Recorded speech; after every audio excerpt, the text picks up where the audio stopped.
Sir మీరు గౌరవ హరీష్ రావు గారు మీకు టైం ఇచ్చినా మీరు మాట్లాడినరు, కన్క్లూడ్ చేసేసేయండి.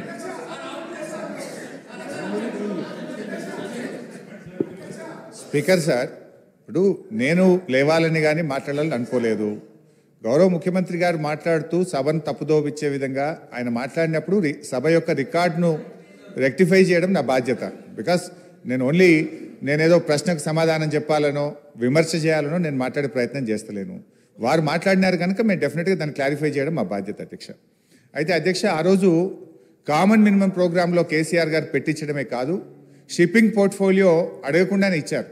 ఆ రోజు డిఎంకే పార్టీ నాకు షిప్పింగ్ పోర్ట్ఫోలియో ఇవ్వకపోతే మేము యూపీఐ నుంచి బయటకు పోతామంటే, నేను మంత్రి పదవి కోసం ఢిల్లీ రాలేదు, నాకు ఈ పోర్ట్ఫోలియో అక్కర్లేదు, వారికి ఇచ్చేయండి, నేను వచ్చింది తెలంగాణ కోసమని షిప్పింగ్ పోర్ట్ఫోలియోను స్వచ్ఛందంగా వదులుకున్నటువంటి చరిత్ర కేసీఆర్ గారిది, టీఆర్ఎస్ పార్టీది అధ్యక్ష. ఈరోజు రేవంత్ రెడ్డి గారు మాట్లాడుతూ మేమేదో పదవులు ఇచ్చామని, పదవులను గడ్డిపోచల్లాగా త్యజించిన చరిత్ర ఈ దేశంలో ఎవరికన్నా ఉందంటే అది కేసీఆర్కు, టీఆర్ఎస్ పార్టీకి ఉంది. త్యాగాల పునాదుల మీద తెలంగాణ తెచ్చిన చరిత్ర ఉంది అధ్యక్ష. అనవసరంగా మేమేదో పదవులు ఇచ్చినామని, మేమేదో పదవుల కోసం పాకులాడినామనేటువంటి విధంగా వారు మాట్లాడద్దు. ఆ విషయానికి వస్తే రేవంత్ రెడ్డి గారు ఏబీవీపీలో షురువు అయిండు, టీఆర్ఎస్లో పనిచేసిండు, తెలుగుదేశంలో వేయండు, కాంగ్రెస్లో వేయండు, మరి రేపు ఆడుంటాడో. పార్టీలు మారిన చరిత్రలు మీకున్నాయి, కానీ మాకు అట్లాంటిది ఏం లేదు అధ్యక్ష.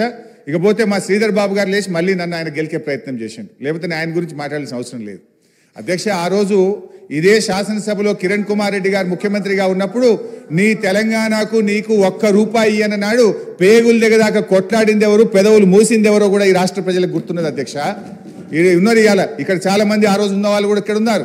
ఆ రోజు మేము పేగులు దిగదాకా పోడియంలోకి పోయి కొట్లాడినాము, ఆ రోజు మీరు పెదవులు మూసుకొని మాట్లాడినటువంటి చరిత్ర కూడా కాంగ్రెస్ పార్టీకి ఉంది అధ్యక్ష. నేను అనేది మాకు ఒప్పుకున్నది అధ్యక్ష. దయచేసి మీరు మా మీద విమర్శలు మాని, ప్రజలు మీకు అధికారం ఇచ్చారు, మీకు అవకాశం ఇచ్చారు, మీరు ప్రజలకిచ్చిన ఆ గ్యారంటీలు ఎలా అమలు చేస్తారో దాని మీద దృష్టి పెట్టే ప్రయత్నం చేయండి. దానికి నిర్మాణాత్మకమైన ప్రతిపక్షంగా మేము సహకరిస్తాం, సూచనలు ఇస్తాం. కానీ ఎంతసేపు మీరు మా మీద నెపాలు నెట్టో, మా మీద బురద జల్లేటువంటి ప్రయత్నం మాని ప్రజలకు మీద ఇచ్చిన హామీల అమలు మీద, పరిపాలన మీద దృష్టి పెట్టండి అని మీ ద్వారా వారికి హితవు. గౌరవ కేటీఆర్ గారు.